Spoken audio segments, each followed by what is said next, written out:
Mabilis bang malubat ang inyong battery ng inyong mini DC fan? So i-upgrade natin, gawin natin LiFePO4 battery. Paano nga ba ito gawin? Sundan nyo ang video nito para magka-idea kayo.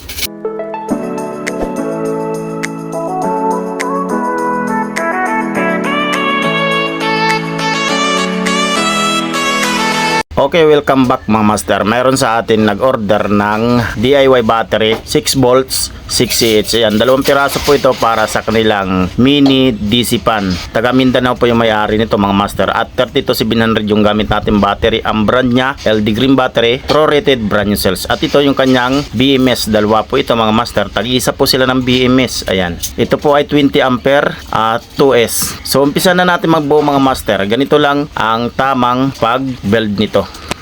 Okay, para makabuo ng 6 volts 6 kailangan natin ng 2 pirasong battery na isi-series natin. Ayan, mayroon po yan 6000 mAh ang bawat isang battery na 32700. So 3.2 volts.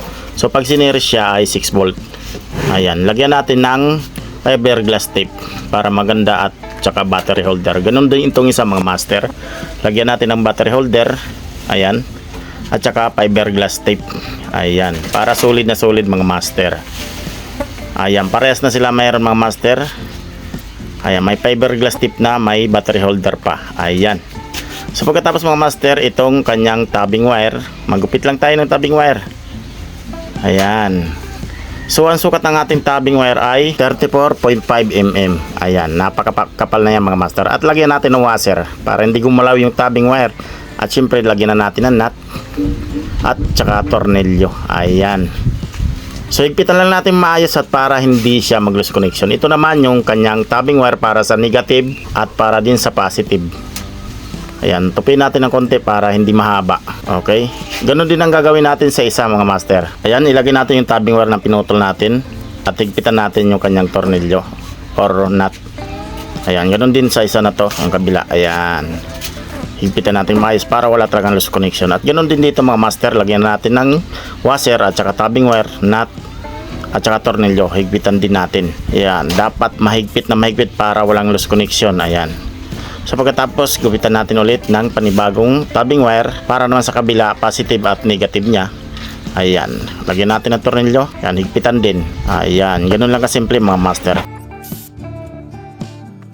Pagkatapos itong BMS, isunod na natin, idikit lang natin dyan. Ayan, dyan natin ididikit gamit ang double adhesive tape. Ayan, tapos idikit na natin at putulin natin ng gunting. Ayan, so tuklapin natin yung kanyang balat.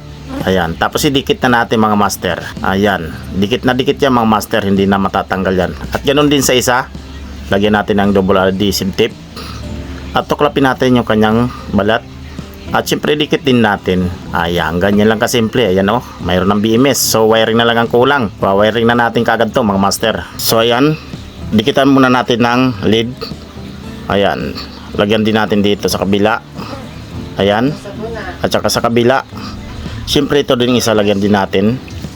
Ayan, para mabilis tayo makapadikit. Yung gamit natin na lead ay original Ichiban. Tsaka 60 ampere yung ating soldering iron. Tapos yung ginamit natin na wire dyan, ayan, number 22. So, silicone wire. Okay, lagyan natin ng lead. Hinangin na natin mga master. Sa paghihinang ay konting ingat para hindi magkadikit yung positive at negative. Para hindi masayang yung effort natin at hindi rin masayang yung BMS at hindi tayo magdobli gastos. Ganun lang kasimple. Dapat double ingat mga master. Sayang yung ating ginagawa kung ito'y magiging palpak. Ayan, hinang na natin ng maayos. At ganoon din dito sa kabila. Ayan, gupit tayo ng wire. Lagyan natin ng hinang para mabilis mo dumikit. Ayan, sa pangalawang wire, dito rin hinang natin. Tamang sukat lang para sakto yung haba. Hindi masyadong mahaba, hindi masyadong maikli. Yan, lagyan natin ng lead. Tapos idikit natin dito sa kanyang positive. So ganoon din sa kabila mga master. Lagyan natin yung wire, yung B-. Yan yung negative ng battery. So rekta natin dito. Ayan, hinang natin. Tapos i-rekta din natin dito sa negative ng battery. Ganon din ang gagawin natin sa kabila mga master. Isang connection lang yan. Ayan, lagyan natin ng lead. Tapos hinang natin ng maayos. Ayan, nahinang na mga master. Ayan ang kasunod mga master. Lagyan natin ng hinang yung P plus at saka P minus. Diyan natin i-connect yung wire ng positive at negative. So yan, unahin natin yung P plus. Yan yung positive na wire. output niya mga master. Ayan, kunting ingat lang para hindi magdikit yung positive at negative.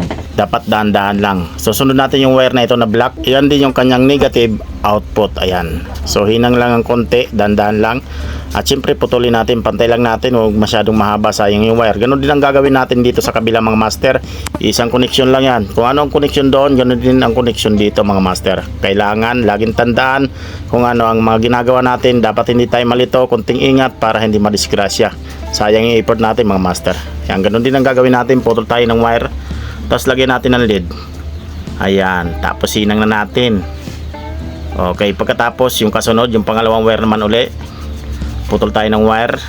Ayan, itong B-, ayan, lagyan natin. Okay, dito, irikta natin dito mga master. Ayan, konting lead. Tapos sinang ulit. Ayan, tapos pagkatapos yung pangatlong wire mga master. Ayan, sa BM, may nakasulat na BM, dyan natin hinang yung pangatlo. Ayan, pagkatapos lagyan natin ng lead, tapos hinang na natin. So hinang din natin dito master, konting haba lang, hindi mahaba, hindi maikli. Lagyan natin ng lead, tapos hinang natin. Ayan, kailangan magandang pagkahinang para hindi kumalas. So pagkatapos mga master, ganun din ang gagawin natin, yung P- at saka P+. So unahin natin yung kanyang P+, yung kanyang positive. Ganun din yung nangyari kanina sa kabila, yung ginawa natin. Ganun din, kunting ingat lang mga master. Basta laging paalala, ingat-ingat tayo palagi para hindi madisgrasya yung ating ginagawa at hindi masayang. Okay, putol tayo ng black na wire para sa kanyang negative output. Lagyan natin ng lead, tapos sinang na natin ng dahan-dahan. Ayan, kunting ingat. Ayan, ayan, para hindi magdikit yung positive at negative. Pagkatapos mga master, ayan, putulin natin, pantay lang natin, huwag masyadong mahaba, sayang yung wire. So ayan, nakabuo na tayo at nakahinang ng mga master na wiring na natin. At ito naman yung kanyang terminal wire connector mga master. Hindi ko alam kung anong tawag dito, paki-comment na lang, nalimutan ko. Ayan, dyan natin i-connect itong positive at negative. Ayan, para dyan di mag-connect yung wire na galing sa DC pan. Ayan, madali lang i-connect yan mga master kasi ready to use na yan. Okay, tapos na mga master, at syempre kunan natin ang voltage kung tama yung ating wiring. Okay, testerin natin. Ayan, 6 volt. Okay, goods yung ating wiring mga master. Pagkatapos nito, babalotin na natin mga master. Okay, ito ang ating pambalot, heat-shrink tube. So naubusan ako yung tamang sukat lang dito na pambalot mga master. So ito medyo maluwag ito. So gagawa na lang natin ng paraan para magkasya dito. So ayan, hatiin natin, pagdalawahin natin para magkasya sa dalawa. Pagkatapos mga master, ayan, ipasok na natin yung battery. Tapos kumuha tayo ng panginit dito mga master, yung hot hair gun. Ayan, 300 watts po ito mga master. Okay, sukatin muna natin para pumasok yung wire sa gitna. Ayan, gupitan lang natin ng konti. Ayan, butasan natin. Pagkatapos kalasin muna natin ito mga master ng dahan-dahan. Kailangan mag-ingat para hindi magdikit yung positive at negative. Tapos ipasok natin, ganun lang ang diskarte mga master. Tapos ganun rin itong wire na kabila. Ayan, tapos ipasok na natin yung kanyang balot. Ayan, tapos saka na tayo mag-umpisang initin. Okay, tapos na tayo mga master, konting ayos na lang. Ayan, tapos na. At syempre lagyan natin ng sticker para may remembrance naman yung may-ari sa atin. Ayan, ganun din tong isa, lagyan natin mga master. So ayan, tapos na tayo mga master. Maraming salamat sa inyong sulit na panonood dyan. So ito ngayon ay 6 volts 6Ah para sa dalawang mini DC pan. Ayan, taga Mindanao po yung may-ari nito, nag-order sa akin mga master. So napakasulit na ng kanyang battery, matagal na itong malubat. So paano mga master, hanggang dito na lang yung ating video. Maraming salamat sa inyong sulit na panonood dyan. Kung may natutunan naman kayo sa video ito, paki-like and share naman. At kung napadaan ka lang sa channel na to, huwag kalimutan mag-follow para updated kayo sa mga ganitong upload na video. So paano mga master, hanggang sa muli mga ka-DIY.